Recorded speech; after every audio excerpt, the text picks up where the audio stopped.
precious darling daughter, with your curls all in a mess, lie down a spell and let me tell you a story while you rest.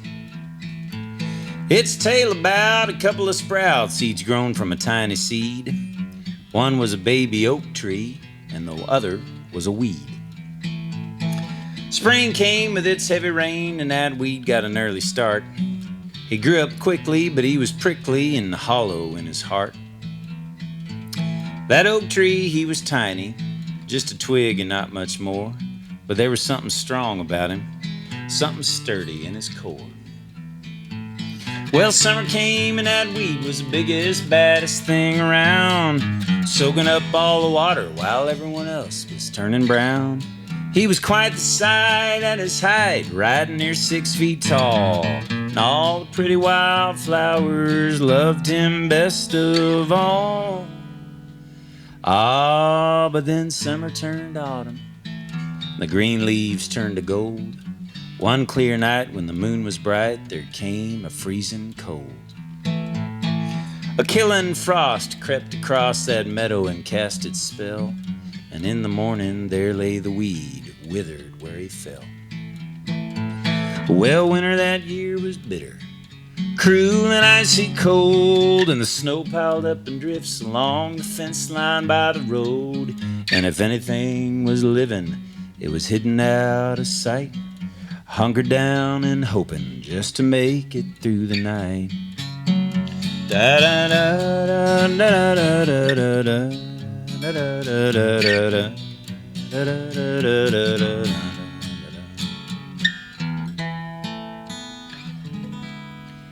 Ah, but then the wind blew warm again, the way it always does. Tulips popped up through the snow and the bees began to buzz.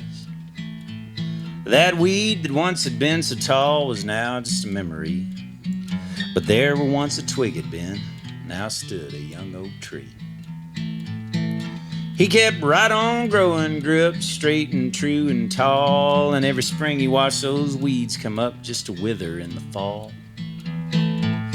He stood through floods and droughts and bouts with bugs and wind and hail, but his trunk was deeply rooted and his big heart never failed. Nowadays he stands majestic, the tallest thing for miles, mighty arms outstretched to catch the sun when it smiles. The birds nest in his branches and the deer rest in his shade. The squirrels sitting on burrows eating his acorns have it made. Now, my darling, many years from now, a boy will come along who will catch your eye and make you sigh with a smile or with a song. And you'll want to cling together, take a run and go at life, and he'll kneel and tell you how he feels, and he'll ask you to be his wife. And I'll gladly give you to him when that day finally comes, knowing I won't lose a daughter, but instead I'll gain a son. Just as long as you remember my little tale about two seeds, and you make sure that boy's an oak tree,